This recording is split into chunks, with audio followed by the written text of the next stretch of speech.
So what if the key to understanding all the world's conflict, all the chaos and confusion, wasn't out there in some political system or leader, but was actually right here, inside of you? Today, we're going to dive into the really radical philosophy of Jiddu-Krishnamurti, a thinker who basically challenged everything we think we know about ourselves, and even the nature of our problems. Okay, this right here is the foundation for everything we're about to talk about. And you've got to understand, Krishnamurti isn't just offering up some nice-sounding platitude.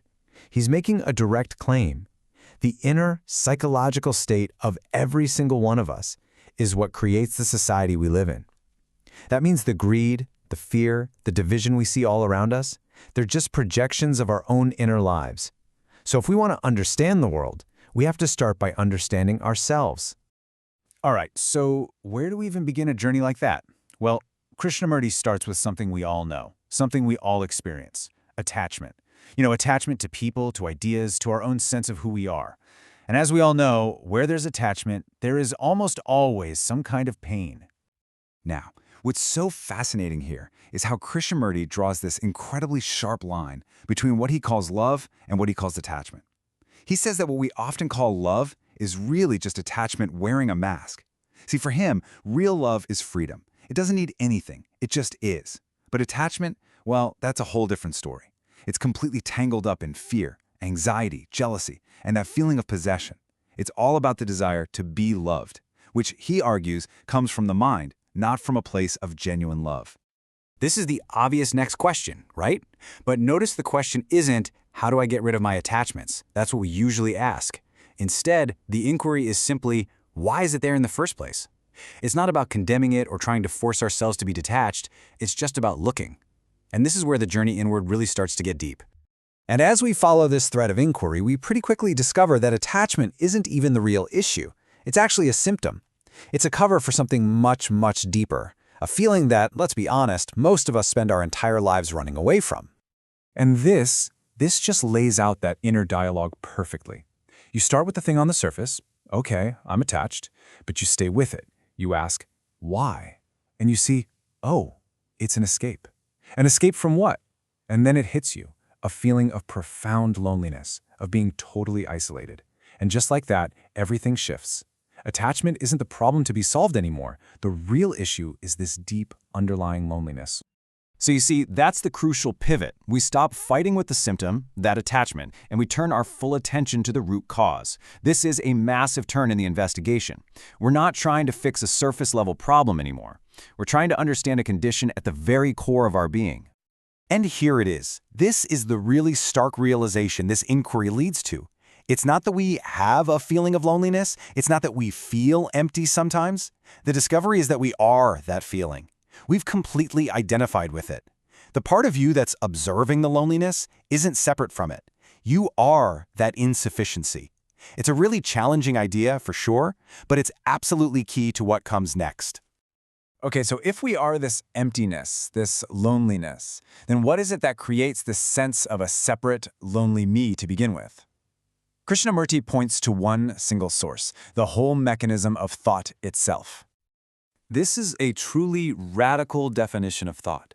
He's saying thought isn't some magical, creative, independent force. It's just memory responding.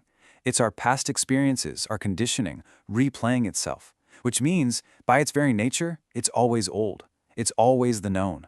And because of that, it can never, ever touch something that is truly new, alive, and in the present. And because thought is based on the past, it's always limited. It's always in pieces.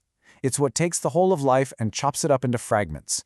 It's what creates the illusion of a separate self. It carves up reality into me and not me, the thinker who is separate from the thought, the observer who is separate from the observed. And this division, he says, this is the very source of all our inner conflict and struggle. So if thought is what creates the problem, what's the way out? This brings us right to the heart of Krishnamurti's teaching. And it's not a solution. It's a completely different way of seeing. I mean, this is the question we all ask, isn't it? We see the conflict, we feel the loneliness and the fear, and we just want to know the technique. Give me the 5 steps to freedom. But this is where the path takes another one of those sharp, unexpected turns. And why not? Because any method, any system is just another product of thought. It's based on the past, on practice, on repetition.